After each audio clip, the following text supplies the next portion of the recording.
Assalamualaikum warahmatullahi wabarakatuh, sahabat muslim. Nabi Khidir adalah Nabiullah yang dikaruniai umur panjang sampai kiamat.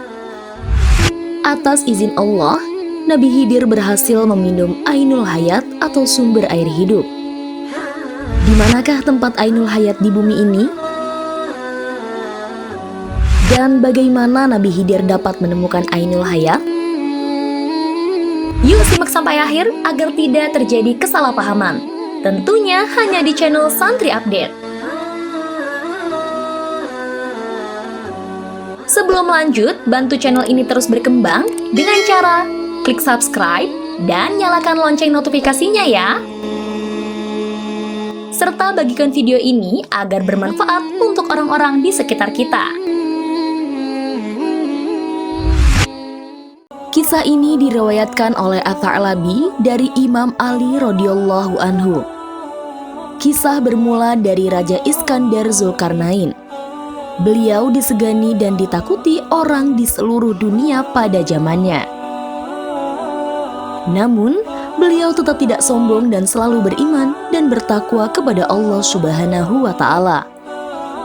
Iskandar Zulkarnain menuju tepi bumi tersebut ditemani oleh seorang malaikat yang bernama Rafail.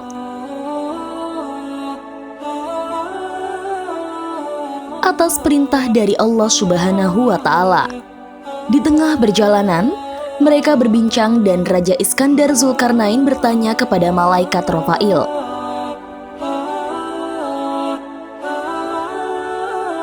"Wahai malaikat Rafail, ceritakanlah kepadaku tentang ibadah para malaikat di langit." Malaikat Rafail menjawab, "Ibadah para malaikat di langit diantaranya, ada yang berdiri terus-menerus tidak mengangkat kepalanya, ada yang sujud tidak mengangkat kepalanya selama-lamanya, dan ada pula yang ruku tidak mengangkat kepala selama-lamanya."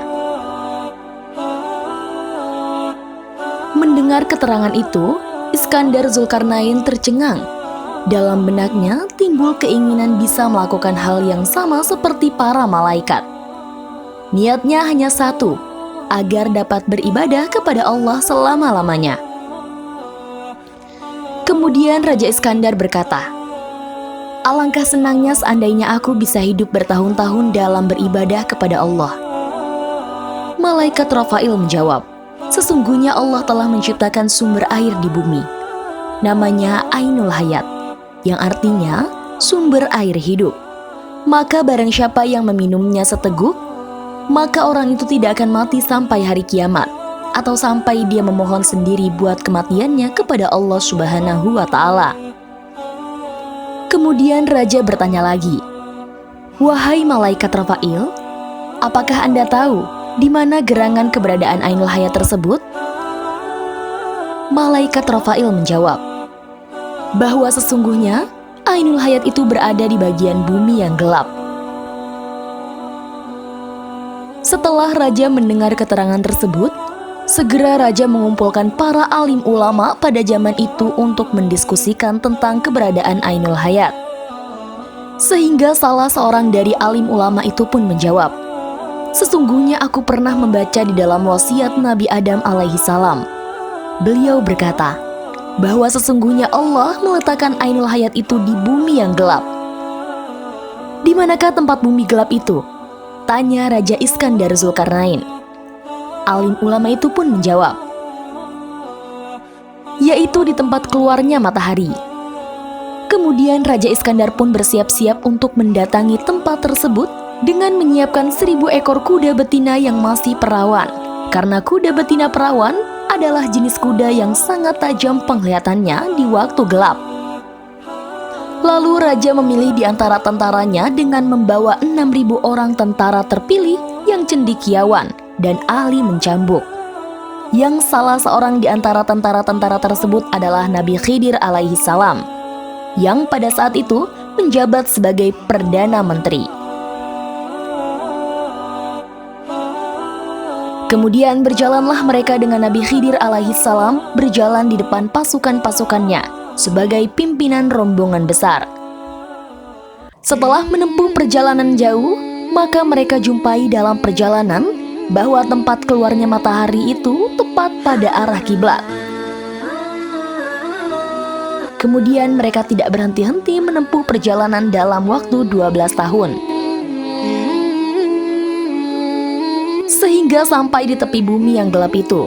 Ternyata gelapnya itu memancar seperti asap, bahkan seperti gelapnya waktu malam.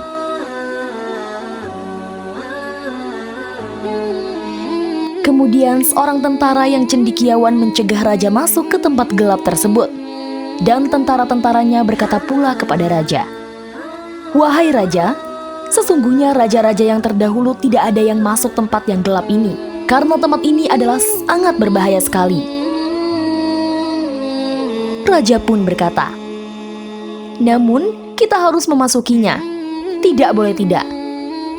Kemudian ketika raja hendak masuk ke area gelap itu, maka mereka semua membiarkannya. Siapakah yang berani membantah perintah Maharaja yang disegani di dunia barat dan di timur? Kemudian raja memberikan perintah penting kepada seluruh tentara pengikutnya. "Diamlah dan tunggulah kalian di tempat ini selama 12 tahun. Jika aku bisa kembali datang kepada kalian dalam masa 12 tahun itu, maka kedatanganku dan kesetiaan kalian termasuk baik dan mendapat pahala dari Allah Subhanahu wa Ta'ala. Dan jika aku tidak bisa kembali datang sampai 12 tahun kemudian, maka pulanglah kembali ke negeri kalian."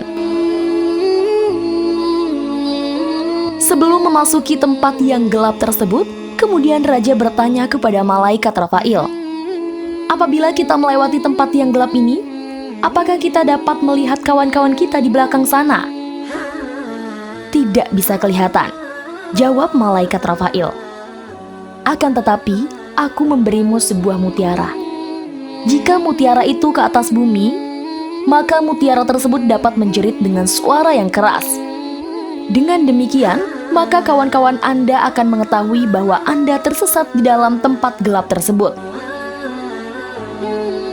Kemudian, Raja Iskandar Zulkarnain mulai memasuki area gelap tersebut dengan memerintahkan Nabi Khidir alaihissalam untuk menemaninya bersama beberapa tentara yang ikut masuk dan yang lainnya lagi menunggu di tepi luar area gelap tersebut. Pada saat mereka berjalan pada tempat gelap tersebut, maka Allah memberi wahyu kepada Nabi Khidir, "Wahai Khidir, bahwa sesungguhnya Ainul Hayat itu letaknya berada di sebelah kanan jurang, dan Ainul Hayat ini aku khususkan untuk kamu." Setelah Nabi Khidir menerima wahyu Allah tersebut, maka beliau berkata kepada pasukannya, "Berhentilah kalian di tempat ini dan janganlah kalian meninggalkan tempat ini sebelum aku datang kembali ke sini." Kemudian beliau berjalan menuju ke sebelah kanan jurang. Maka didapatilah oleh beliau sebuah Ainul Hayat yang menjadi misteri itu. Kemudian Nabi Khidir alaihissalam turun dari kudanya, dan beliau langsung melepas pakaiannya dan turun ke Ainul Hayat atau sumber air hidup tersebut. Dan beliau terus mandi dan minum sumber air hidup tersebut. Maka dirasakan oleh beliau airnya lebih manis daripada madu. Setelah beliau mandi dan meminum Ainul Hayat tersebut, kemudian beliau keluar dan segera menemui Raja Iskandar Zulkarnain, yang pada saat itu raja tidak tahu sama sekali apa yang telah terjadi terhadap Nabi Khidir alaihissalam. Demikianlah sesungguhnya yang bermaksud mencari Ainul Hayat adalah Raja Iskandar Zulkarnain. Namun Allah berkehendak lain, karena yang mendapat anugerah untuk hidup selamanya adalah Nabi Khidir alaihissalam.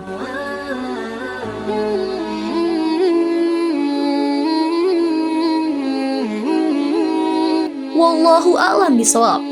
Apabila ada kesalahan, mohon dimaafkan, karena kesalahan datangnya dari saya dan kesempurnaan hanyalah milik Allah Subhanahu wa Ta'ala. Wassalamualaikum warahmatullahi wabarakatuh.